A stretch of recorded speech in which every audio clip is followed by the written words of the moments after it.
Good morning, everyone. You are most welcome in my channel. This channel will help you to all the medical courses as well as will make the study very easy. If you like the video, do not forget to subscribe and share it. Today we start the physiology topic blood. The first question is what is a blood? तो blood क्या है? एक special fluid types का है, connective tissues है जो mesoderm से derived होता है ना?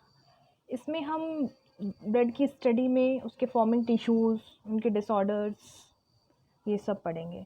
इसको बोलते हैं हेमाटोलॉजी।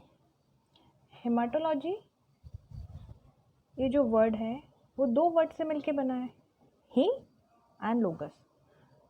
तो हीम मतलब blood and the लोगस means study. तो ब्लड एक स्पेशल फ्लूइड टाइप्स का है, कनेक्टिव टिश्यूज़ का। अब इसकी प्रॉपर्टीज़ में हम पढ़ते हैं। इसका कलर ब्राइट रेड कलर का होता है आर्टरीज का blood, dark red in veins. Mass, total mass 8% of the body mass and the pH of blood is 7.35 से 7.45 तक। ये स्लाइटली अल्कलीन होता है नेचर में and the temperature is 38 degrees Celsius and the viscosity of the blood more than 3 to 4 times more than the viscous than water. The total volume of the blood in our body is 5 to 6 liter. अब blood का composition क्या है? Blood किससे मिलके बना है? तो most of part blood का फॉर्मेशन प्लाज्मा से होता है।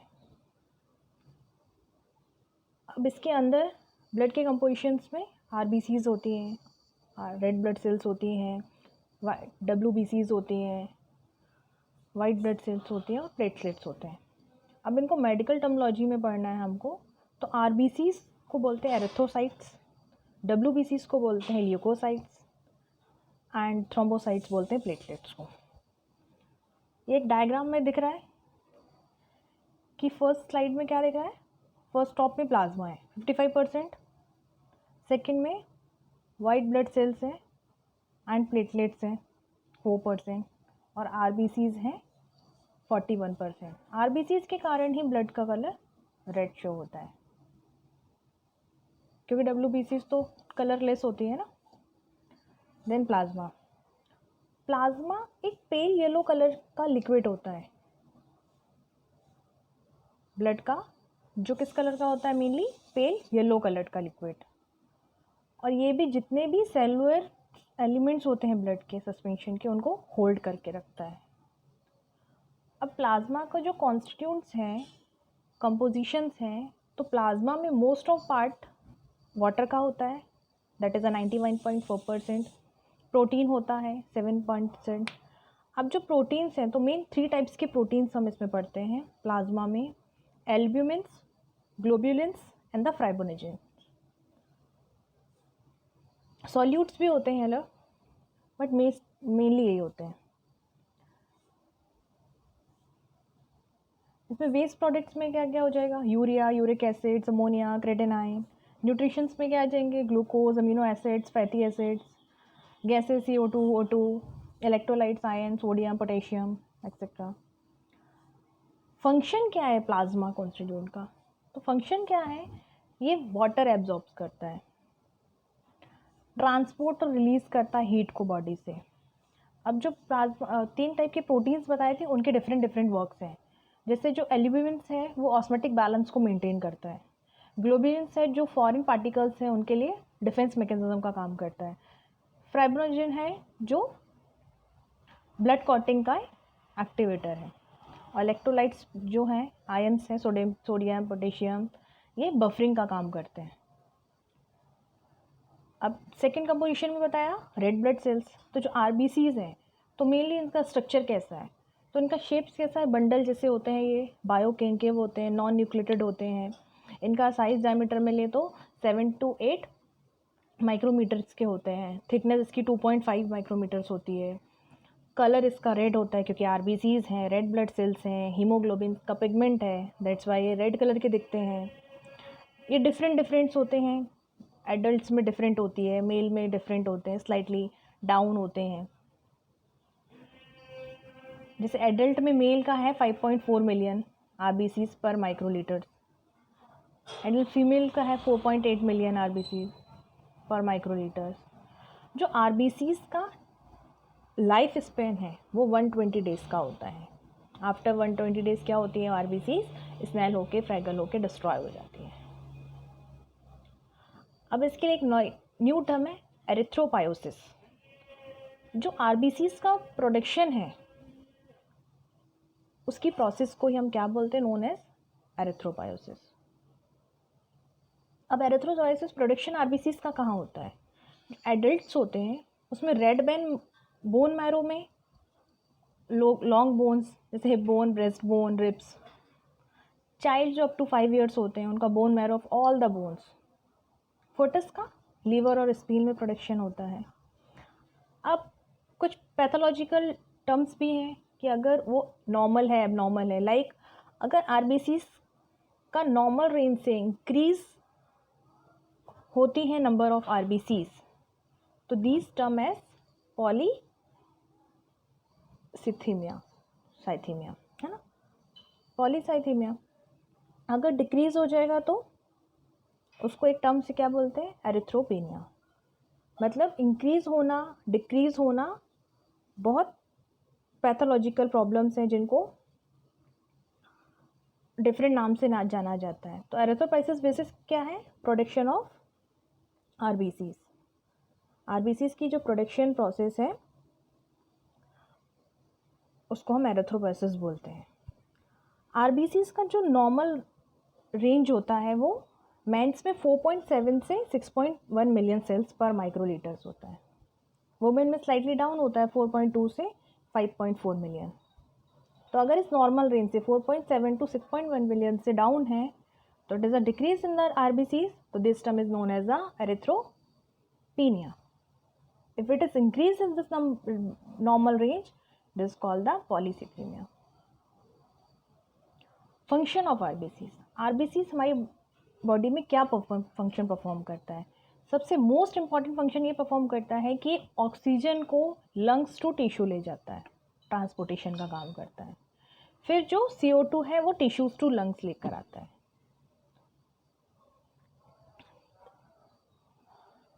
RBCs normal blood contain 13 to 15 gram haemoglobin per 100 millilitre of blood. एक आरबीसीज में 250 मिलियन मॉलिक्यूल्स ऑफ हीमोग्लोबिन होते हैं और each molecules of haemoglobin 4 molecule of oxygen को कैरी करता है। ठीक, अब आता है डब्ल्यूबीसीज। तो what is the structure of डब्ल्यूबीसीज। तो ये भी डब्ल्यूबीसीज जो है वाइट ब्लड सेल्स हैं जो न्यूक्लिएटेड हैं, एम्यूबाइट शेप्स के हैं। इनका साइज 12 टू 15 माइक्रोमीटर है। कलर वाइट ब्लड सेल्स इसलिए कलरलेस हैं, ट्रांसपेरेंट है। इनका नॉर्मल काउंट होता है 5 टू 1000 डब्ल्यूबीसीज पर माइक्रोलीटर। और आप डब्ल्यूबीसीज शॉर्ट पीरियड ऑफ टाइम के लिए होती हैं, उसका लाइफ स्पेन होता है 10 टू 13 डेज ओनली। अब नेक्स्ट टर्म है leukopoiesis. Leukopoiesis is the production of RBCs. जो भी आरबीसीज का प्रोडक्शन होता है हम उसको ल्यूकोपायोसिस बोलते हैं। ल्यूकोपायोसिस, अब ये जो नॉर्मल रेंज है 5000 टू 10,000, अगर इससे इंक्रीज हो रहा है डब्ल्यूबीसीज तो इसको मेडिकली क्या बोलेंगे हम, leukocytosis. Increase in number of WBCs, leukocytosis. If the decrease in the number of the WBCs in the normal range is the known as the leukopenia. Pathological increase the number of WBC is known as the leukemia. That is a blood cancer. ये process कहाँ पर होती है adults में, liver, spleen, tonsils, bone marrow. Foetus में ये liver और spleen में प्रोसेस डन होती है। जो WBCs होते हैं वो 2 टाइप्स के होते हैं, एक ग्रैनुअल्स होते हैं और अग्रेन्युअल्स होते हैं। ग्रैनुअल्स में आते हैं न्यूट्रोफिल्स, जो WBCs में 62% होते हैं। एसिडोफिल्स 2.3% होते हैं, बेसोफिल्स 0.4% होते हैं। ग्रैन्युल लिम्फोसाइट्स टोटल 30% होते हैं, मोनोसाइट्स 5.3% होते हैं। बेसिकली इसका क्लासिफिकेशन यही है कि ये 2 टाइप्स के होते हैं, ग्रैन्युअल और अग्रैन्युअल।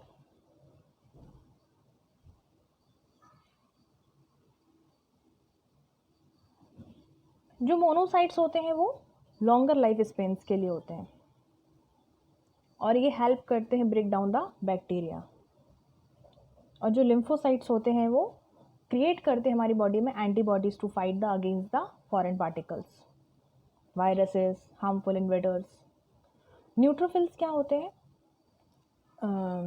फैगोसाइटोसिस होते हैं बिकॉज ये क्योंकि ये किल कर देते हैं और डाइजेस्ट कर लेते हैं बैक्टीरियाज और फंगी को। मेन इनका यही काम होता है। तो 5 टाइप्स के वाइट ब्लड सेल्स और न्यूट्रोफिल्स, लिम्फोसाइट्स, मोनोसाइट्स, ये बेसिकली है। नेक्स्ट हम आते हैं प्लेटलेट्स पे। तो प्लेटलेट्स क्या होती हैं? इनका सबसे पहले स्ट्रक्चर देखते हैं। नॉन न्यूक्लिएटेड होती हैं। इनका शेप कैसे होता है? सर्कुलर बायो कॉन्वेक्स होती है।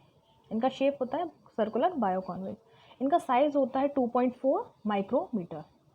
काउंट, प्लेटलेट्स काउंट एक नॉर्मल ह्यूमन बींग्स में 1,50,000 से 4 लाख प्लेटलेट्स पर माइक्रोलीटर होते हैं। लाइफ स्पेन प्लेटलेट्स का 5 to 9 डेज़ का होता है।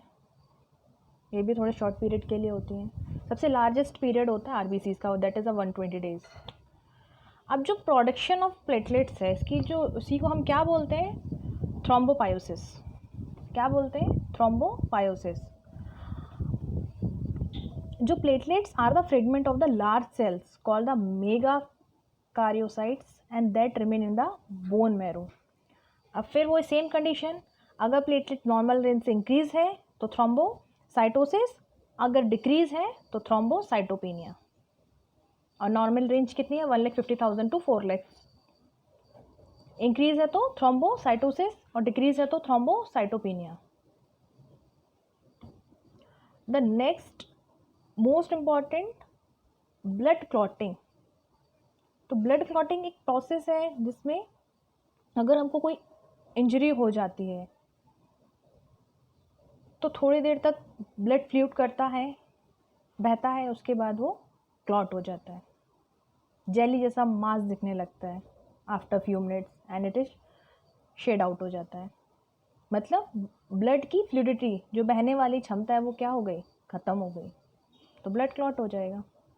ब्लड क्लॉट के भी कुछ प्रोसेस है। सबसे फर्स्ट में क्या होगा? जैसे हमें इंजरी हुई, ब्लड वेसल हमारी पंचर्ड हो गई, तो प्लेटलेट्स ने प्लग को फॉर्म किया।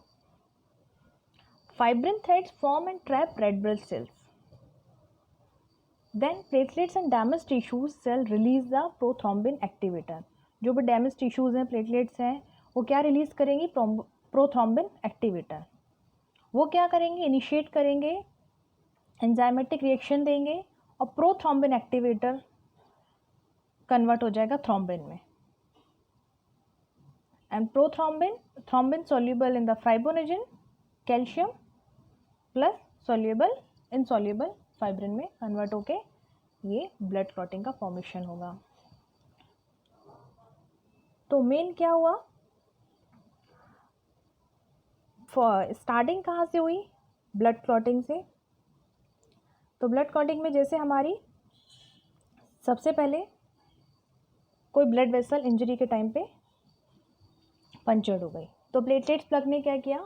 प्लेटलेट्स ने प्लग फॉर्म किया, जिससे क्या होगा? एक्सटर्नल ब्लीडिंग स्टॉप हो जाएगी। फिर नेक्स्ट क्या होगा? Small molecules called the clotting factors. कुछ स्मॉल मॉलिक्यूल्स जिनको हम क्लॉटिंग फैक्टर बोल रहे हैं, that cause the strength of the blood bones material. Blood bond materials हैं, इनको हम फाइब्रिन बोलते हैं। ये एक साथ स्टिक हो जाएंगे together and seal the inside of the bound, और बाउंड को सील कर देंगे। और फिर इवेंचुअली क्या होगा? जो कट ब्लड वेसल्स हैं हील्स हो जाएंगे और blood clotting dissolve after a few days के बाद वो डिजॉल्व हो जाएगा। तो मेन बेसिक इसके 3 फंक्शंस हैं: construction of the blood vessels, formation of the temporary platelet plus, activation of the coagulation cascade and the formation of the fibrin plug to the or the final clot. इस तरीके से blood clotting की process done होती है. अब हमारी body में भी एक टर्म है एंटीकोगुलेंट. हमारा ब्लड क्यों नहीं जमता? क्योंकि उसमें कुछ एंटीकोगुलेंट प्रेजेंट है. दैट्स वाई हमारा ब्लड बॉडी में नहीं जमता. तो वो जो सारे सब्सटेंस जो प्रिवेंट करते हैं कोगुलेशन को, ब्लड को क्लॉट होने के लिए, दो substance are called the anticoagulant. हमारी बॉडी में प्रेजेंट होता है हमारे ब्लड में एक नेचुरल एंटीकोगुलेंट, उसका नेम है heparin.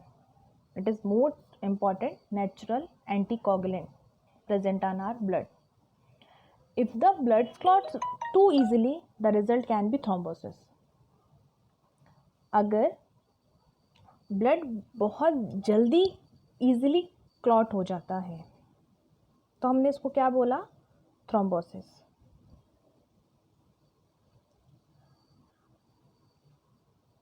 Clotting of an undamaged blood vessels. तो थ्रोम्बोसिस क्या है? एक प्रोसेस है ब्लड क्लॉटिंग की, formed by the blood vessel.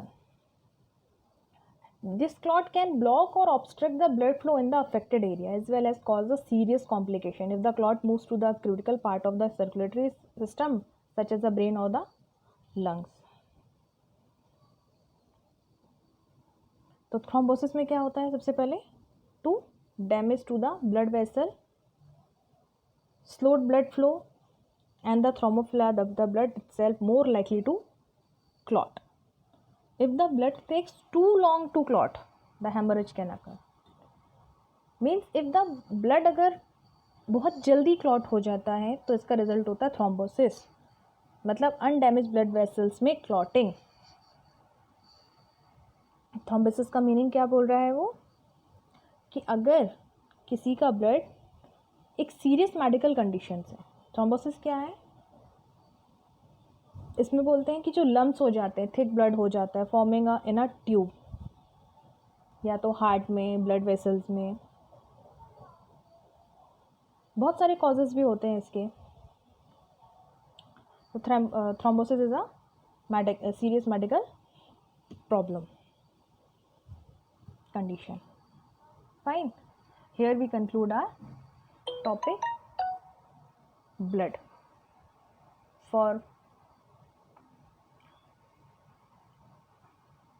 If you like my video, please like, share and subscribe. Thank you so much. Next part we will make very soon. Thank you. Have a nice day.